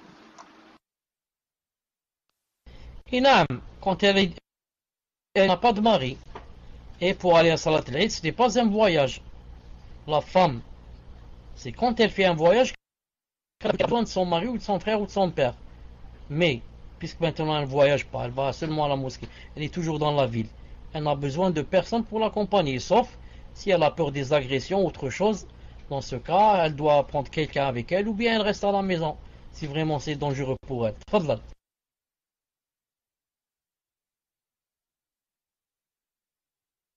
Fikum, cher. Question suivante d'une sœur. Question sur l'Eid d'un frère qui demande qu'Allah vous récompense pour tous vos efforts à propager la science, cher. J'aurais une question concernant Eid al-Adha qui arrive bientôt, Inch'Allah. Je possède des petites économies, mais ces économies, je les réserve pour la Hijra. La Hijra que je prépare bientôt avec la permission d'Allah Azza wa Jal. Elle représente l'argent du déménagement. Ma question est, suis-je dans l'obligation d'acheter une bête pour le sacrifice de Eid, ou suis-je considéré comme les personnes n'ayant pas les moyens de sacrifier une bête pour l'Eid? Qu'Allah vous récompense les plus belles récompenses ici-bas et dans l'au-delà. Qu'Allah vous accorde les plus belles récompenses ici-bas et dans l'au-delà, cher.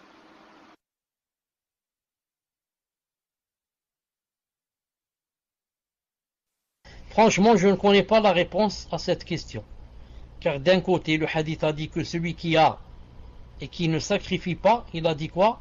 Il a dit qu'il ne s'approche pas de notre musalla. Ça veut dire que c'est un reproche pour lui. Et de l'autre, la hijra c'est obligatoire.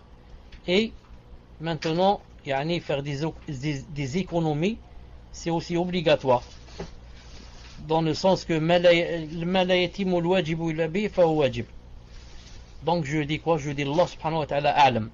Comme une fois dans ça, on a posé une question à Abdullah ibn Omar radiyallahu ta'ala anhu. On lui a dit un nadr, c'est-à-dire il a fait un vœu de l'Aïd. Est-ce qu'il jeûne ou pas? Non. Il a dit, Allah Ta'ala a dit que on doit faire le comment on dit ça? Il a dit si on fait un vœu, on exauce. Il a cité le verset Yufuna bin nadr wa yakhafuna yawman kana sharruhu mustatira. Yufuna bin nadr. Et il a dit, le prophète sallam a dit que le jour de l'Aïd, il ne faut pas jeûner, c'est un jour où on mange, on fait le dhikr, etc. Comme ça, il a cité les deux choses. Et il n'a pas répondu. Donc c'est ce que je fais avec ce frère. Bi'idhnillahi ta'ala. Tfadlal.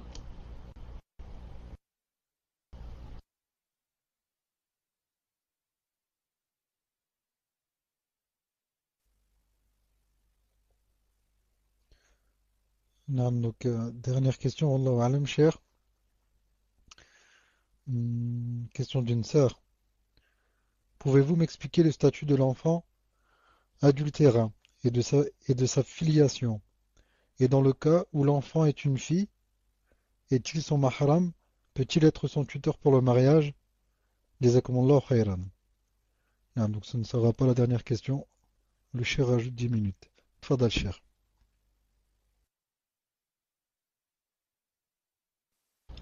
L'enfant adultéré suit sa mère et pas son père. Car ce père n'est pas son, mais c'est son père biologique. Donc, c'est un étranger pour lui.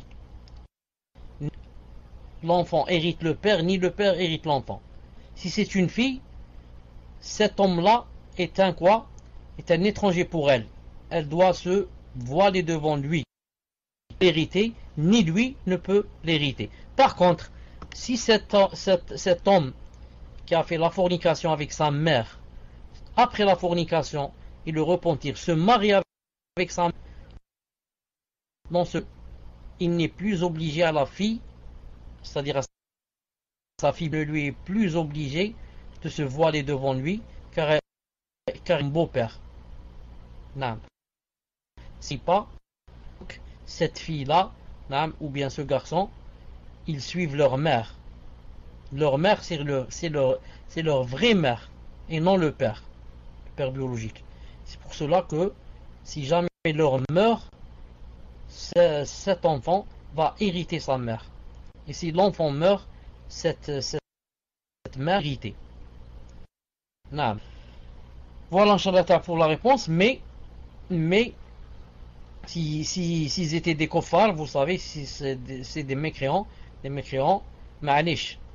Jamais le prophète alayhi salam n'a demandé aux enfants, ni n'a demandé aux mécréants, et jamais il leur a dit que ceux-là ne sont pas vos enfants. Car les mécréants, ils vivent loin et pas en islam, donc l'islam n'est pas appliqué pour eux. Mais nous on parle des musulmans qui font la fornication. Il sait que c'est haram et il a fait cela.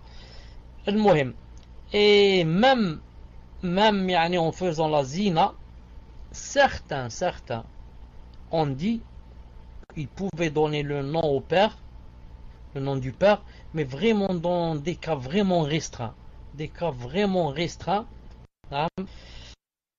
Et de Abi Hanifa et de Ishaq ibn Rahawih et de Cheikh al-Islam Taymiyyah et de Ibn al-Qayyim rahimahumullah. Non, mais c'est vraiment des cas spéciaux et restreints. Sinon tout le monde va faire zina et dire après je donne mon nom à mon fils. Non, tfadlal.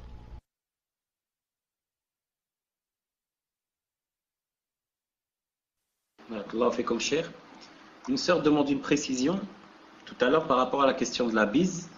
Elle dit qu'en 2008, vous avez dit lorsqu'une femme rencontre une femme, elle lui serre la main, sauf si cela fait longtemps qu'elle ne l'a pas vue. Et si elle souhaite l'enlacer, alors dans ce cas, ce n'est pas interdit. Et donc, elle veut savoir, donc, parce que vous aviez dit que la sunna pour la femme est aussi de serrer la main. Donc, est-ce qu'il y a un paradoxe? Est-ce qu'il y a une contradiction entre ce que vous avez dit aujourd'hui et ce que vous aviez dit à l'époque, cher? Non, j'ai pas compris où le paradoxe. Il faut d'abord que je comprenne où se trouve le paradoxe pour essayer de le refouler ou d'expliquer. Je vois pas pour l'instant. Pour l'instant, j'ai dit que c'était pas une sunna, il n'y a pas dans la sunna de commencer par la droite, ou bien par la gauche. Dans l'autre, j'avais dit que quand on se rencontre, la sunna c'est de serrer la main. Mais ça ne veut pas dire que si on va s'embrasser que c'est interdit. Il y a une différence entre je fais sunna, c'est-à-dire quand une femme rencontre une femme, elle lui serre la main. Mais si maintenant ça fait longtemps qu'ils ne se sont pas vus et que par exemple ils s'enlacent ou se font la bise, ce n'est pas interdit.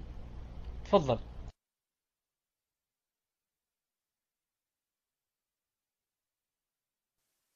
Inch'Allah, Cheikh, je pense que c'est clair. Je vais demander s'il y a des précisions. Sinon, tfadlal le muslim.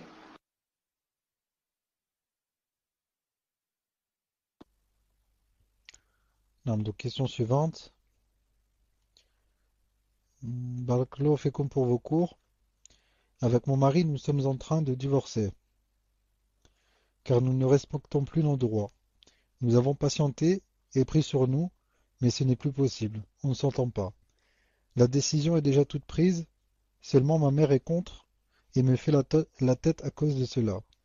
Que me conseillez-vous vis-à-vis de ma mère? Tfadal Cheikh.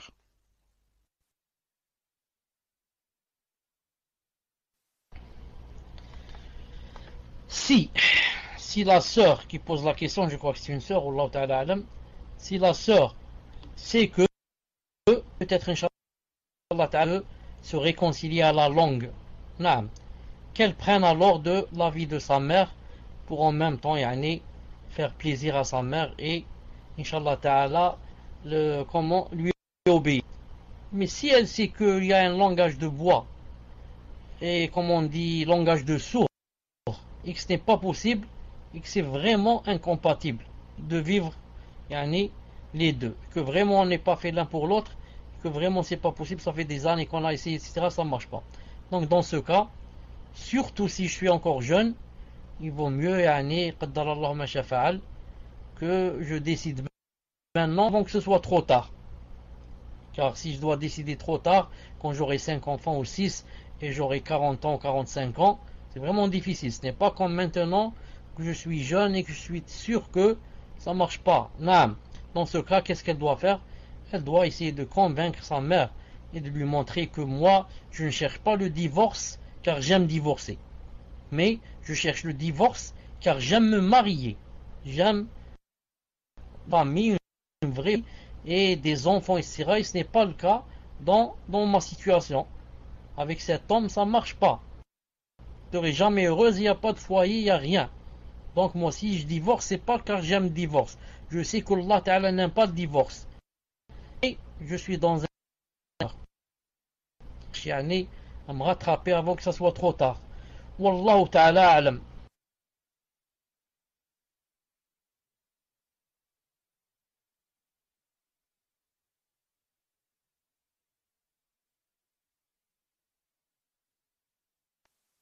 Barakallahu fikum, cher. Une sœur demande une précision, cher. À savoir, quand on veut citer un hadith traduit en français ou dans une autre langue, est-ce qu'il faut à chaque fois préciser qu'il ne s'agit pas d'une parole du prophète alayhi salam, mais seulement une traduction au sens rapproché, sans dire le messager d'Allah alayhi salam a dit? Pouvez-vous nous préciser ce point et permettez-moi d'enregistrer votre réponse pour la partager avec des sœurs. Barakallahu fikum, cher. Abu Zakaria, reprends-moi si je me suis trompé pour voir si j'ai bien compris. Est-ce que la sœur veut dire que si jamais je traduis un hadith de l'arabe vers le français, que je ne dois pas dire que c'est le prophète Hassan qui a dit cela, mais je dis que c'est dans une langue rapprochée, quelque chose comme ça. Tfadlal.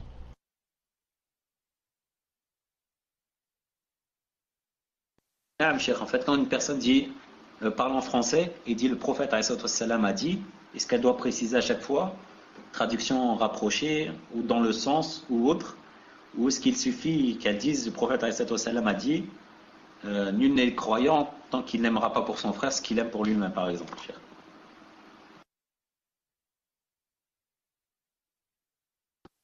Je dis, Allah subhanahu wa ta'ala alam, pourquoi la plupart disent, quand ils parlent, ils traduisent en français, ils disent, voilà, le prophète Hassan a dit dans une traduction approximative, ou bien quelque chose en ce sens. Pourquoi? Parce que des fois, ou alors la plupart du temps, quand on traduit, on n'est pas sûr à 100% que les mots, c'est exactement les mots qu'a voulu dire le prophète alayhi salam. C'est pour ça, moi je dis, ce n'est pas, tu dis pas le prophète a dit, non, tu dis que c'est le prophète qui a dit, mais c'est une traduction approximative. Et encore, ce n'est pas obligé de le dire tout le temps comme ça à chaque fois, mais quand tu es sûr que la traduction est à 100%, c'est pas la peine de le dire. Par exemple, comme dans le hadith que vient de citer maintenant le frère, La yu'minu ahadukum hatta yuhibba li akhihi li nafsihi, que aucun de vous ne devient croyant jusqu'à ce qu'il aime pour son frère ce qu'il aime pour lui. Ici, ce n'est pas la peine de dire traduction approximative. C'est une traduction bi'idnillah à 100%. C'est ce qu'a voulu dire le prophète islam. Il a dit que personne ne deviendra croyant ou bien jusqu'à ce qu'il aime pour autrui ce qu'il aime pour lui. Mais des fois, certains hadiths en arabe sont un peu compliqués à être. C'est pour ça que je dis que c'est approximatif. Je prends pas, c'est-à-dire, je prends pas la responsabilité à 100% que c'est ce qu'il a voulu dire. Wallahu ta'ala alam, tfaddal.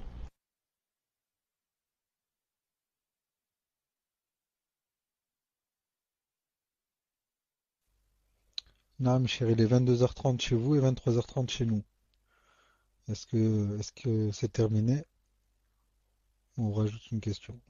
Toi, Dachir. معليش, on ajoute la dernière, تفضل.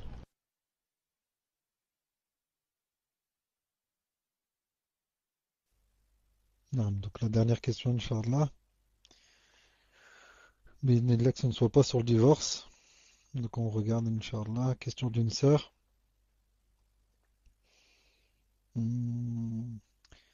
Cher qu'Allah vous récompense ainsi que les admins et toutes les personnes présentes à votre cours. Recherchez la science pour Allah. Ma question concerne les anniversaires. Et alhamdoulilah, en recherchant, j'ai bien compris que cette fête est haram. Ainsi, cela fait quelques années que je ne les fête plus. J'ai aussi fait da'wa à ma famille. Ils ont accepté le rappel.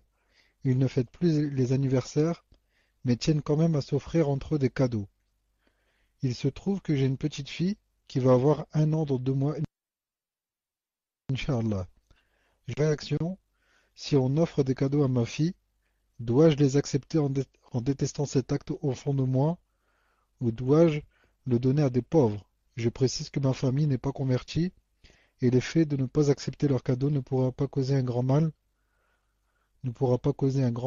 sur nos liens. Ainsi, je suis divorcé et ne sais pas si mon ex-mari en a discuté avec sa famille, qui agissent eux aussi, comme la mienne, dans le fait d'offrir des cadeaux entre eux. Tfadal Cheikh.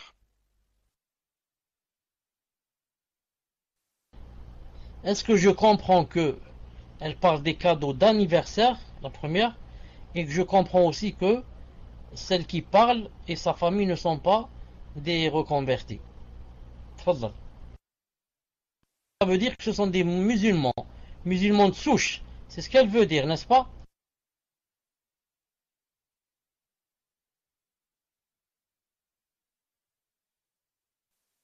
Qu'est-ce que ça veut dire la phrase quand elle a dit que, sachant que si je les refuse, que ça va pas faire, ça va pas nuire à nos relations, quelque chose comme ça. Qu'est-ce qu'elle a voulu dire par ça? J'ai pas compris. Je pense qu'elle veut dire que c'est plus simple de faire comprendre ces problèmes à des musulmans de souche, plutôt que si elle était convertie, avec donc des parents de la famille qui sont mécréants. Je pense qu'elle veut dire que ça aurait été plus difficile de leur faire comprendre que nous, les musulmans, au moment des anniversaires, on n'offre pas des cadeaux, etc. Je pense que c'est le sens de ce qu'elle a voulu dire. Wallahu a'lam. Tfadal Cheikh.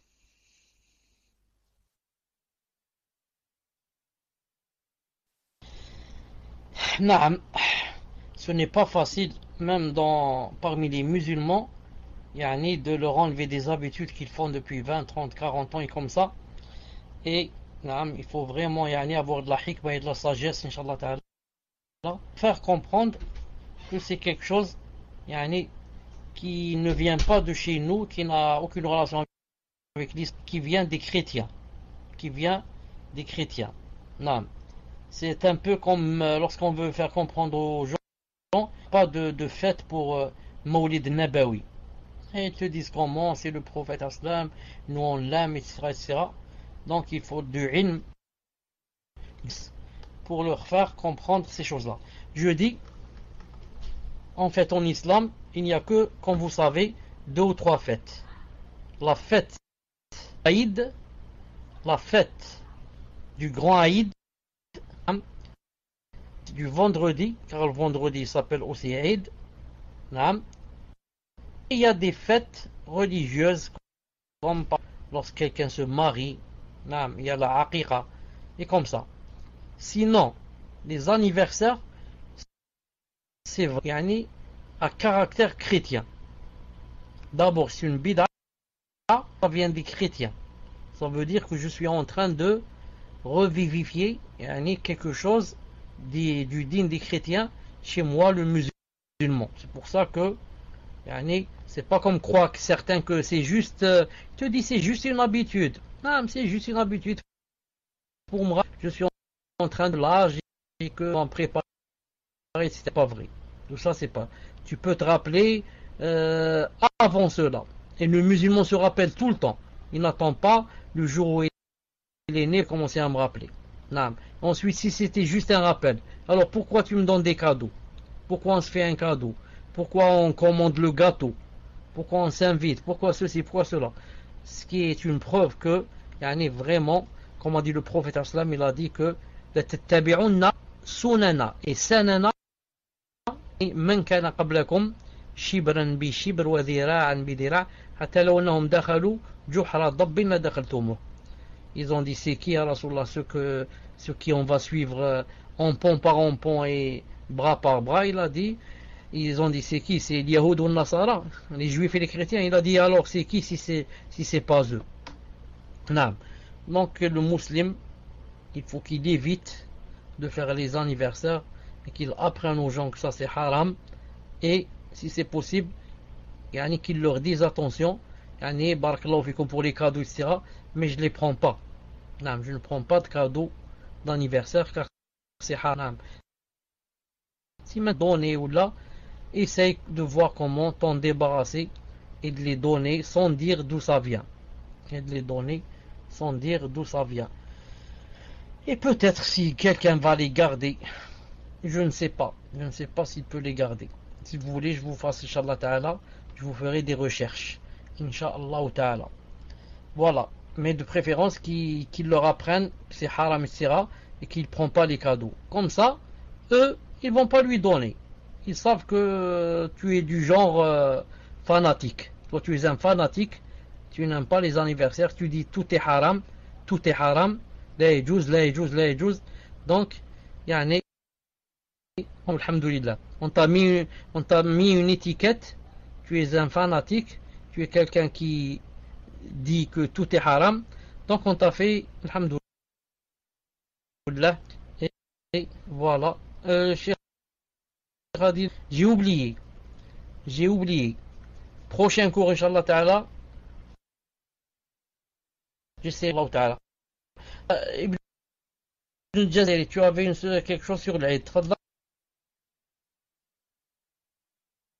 La première chose, Cheikh Allahu Alam, par rapport au Koweït, c'est Markaz Taqafi, les da'wa al-islami, les da'wat al-islami, je ne sais plus comment, mais c'est le Markaz Taqafi, Allahu Alam, qui s'en occupe.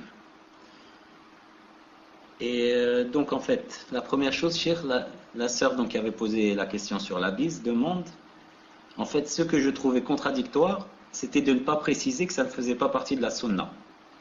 Car du coup, la personne aurait pu penser que c'est dans la sunna, mais qu'il n'y a pas de prescription dans la vie de tous les jours. Donc, Cheikh, est-ce que vous pouvez nous sur ça, barakallahu fikum, par rapport à la bise. Et ensuite, il y a juste une question sur l'Aïd, juste après. Je dis, ce n'est pas dans la sagesse. Ma'alish. C'est peut-être une bonne idée de dire que c'est pas de la sunna. Mais ce que je veux dire, la base, c'est que tous les actes que fait le musulman, quand ce n'est pas adoration, quand ce n'est pas salat, zakat, etc., la base c'est la permission. C'est pour cela que tu ne vas pas dire, toi, toute chose qui est permise, tu vas dire attention, c'est pas de la sunna. Non. Au contraire, c'est le contraire. C'est quand une chose est sunna, on dit voilà la sunna. C'est pour ça que j'ai dit que voilà la sunna. Quand deux sœurs se rencontrent, la sunna c'est de se serrer la main.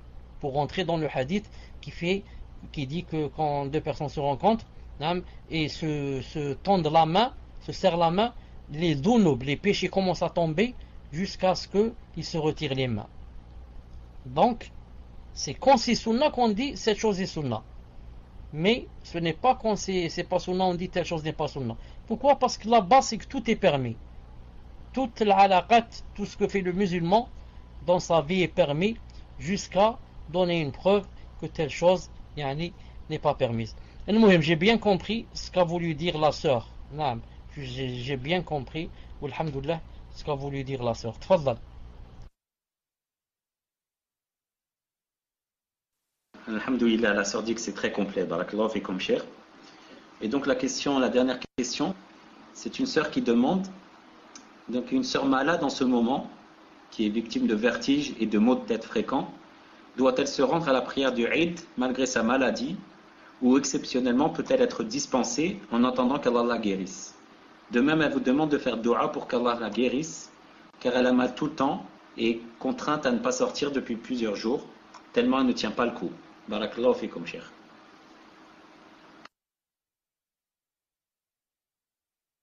Je n'ai pas entendu le mot يعني de quoi peut-elle être dispensée? J'ai pas entendu le mot. تفضل.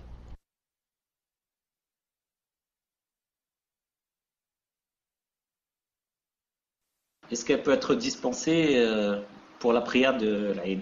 Donc est-ce qu'elle peut rester chez elle ou doit-elle quand même se rendre à la Musalla ou au Masjid, Cheikh? Pour je dis Allah al-Azim, Rabb al-Arsh al-Azim an yashfiyek.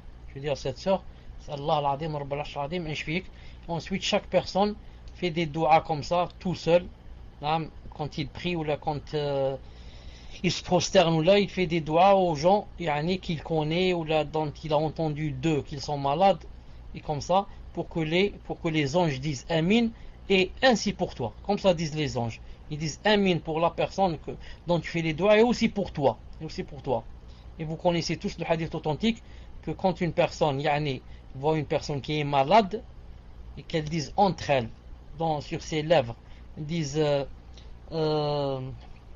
Alhamdulillah alladhi afani mimma ibtalaka Allah bihi. Naam.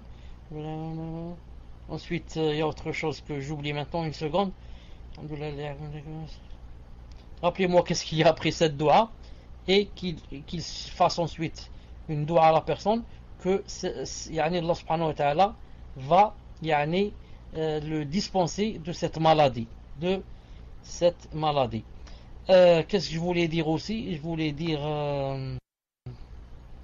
non, pour la réponse, je veux dire c'est normal que même pour Salat al-Jumu'ah, quelqu'un qui est malade ne doit pas aller. Vous connaissez le hadith. Il y a 4 qui sont plutôt al-Jumu'ah, entre autres le marid. Quand quelqu'un, même Salat al-Jumu'ah, il peut pas, s'il veut, il n'y va pas. J'ai des vertiges, j'ai des nausées, je risque de vomir, ceci, cela. C'est la personne elle-même qui sait si elle peut y aller ou elle ne peut pas. Donc, je lui dis si elle sait qu'elle ne peut pas y aller ou qu'en allant là, elle aura des difficultés, etc.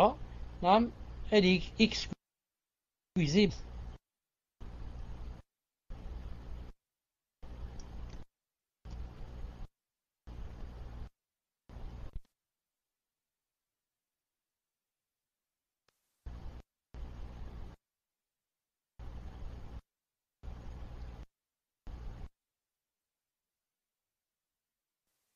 La doua que je voulais dire tout à l'heure, Alhamdulillah alladhi afali mimma ibtalaka Allah bihi wa faddalani ala kathirin mimman khalaqa tafdila. Naam, est-ce que vous m'entendez maintenant quand je suis en train de parler? Alhamdulillah. Est-ce que vous avez entendu la réponse par rapport à la sœur que si elle était malade, qu'elle était dispensée? Est-ce que vous avez entendu? Alhamdulillah. Donc on va se rencontrer Inch'Allah Ta'ala après l'Aïd. Bi'idhnillah subhanahu wa ta'ala. Mercredi, Inch'Allah Ta'ala. Naam, mercredi. Un dernier mot, tfaddal.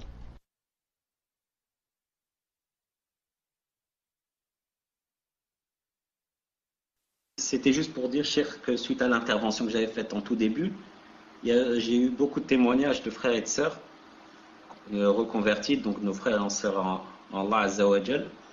Et il y en a vraiment beaucoup qui sont seuls, encore plus qu'on peut le penser. Et ça nous rend vraiment tristes, car c'est un jour, où je disais qu'on devait prendre soin de nos frères reconvertis. Donc certains sont venus dire qu'effectivement ils étaient vraiment seuls et donc ils vont passer à Eid seuls et ça nous attriste vraiment. Donc ceux qui ont la possibilité d'accueillir nos frères et nos sœurs chez eux ou de passer Eid avec eux en leur compagnie ou autre, n'importe quelle attention et intention est la bienvenue, je pense, pour eux. Et malheureusement on s'y est pris un peu tard, mais peut-être que l'année prochaine, si Allah Ta'ala nous permet, Cheikh, d'être encore ici, pourquoi pas essayer de mettre en relation des frères entre eux et des sœurs entre elles, Inch'Allah, qui pourraient s'entraider à ne pas être seuls, justement. Là, je pense que c'est un peu tard pour le faire. Mais donc, recherchez, essayez d'être actifs, essayez de demander auprès de vous s'il n'y a pas des sœurs qui sont seules, des frères qui sont seuls, et de les aider, Inch'Allah. Wa hayakumullah. Et qu'Allah Ta'ala vous permette à tous et nous permette à tous de passer un Eid comme il l'aime et l'agrée. Barakallahu fikum.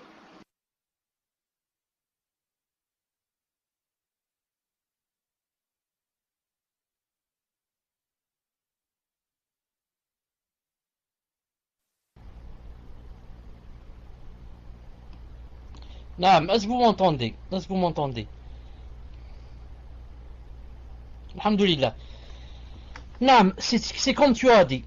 Le prophète sallallahu alayhi wa sallam a dit dans un hadith authentique, rapporté par Muslim, il a dit que أنفع الناس أنفعهم أحب الناس الله أنفعهم للناس. Il a dit que les plus aimés par Allah subhanahu wa ta'ala, ce sont ceux qui sont les plus utiles aux gens. Ensuite il a commencé à citer quelles sont les choses par exemple que Allah subhanahu wa ta'ala aime. Il a dit entre autres, il a dit surur, c'est-à-dire il a dit une joie ou bien un sourire, bien quelque chose comme ça.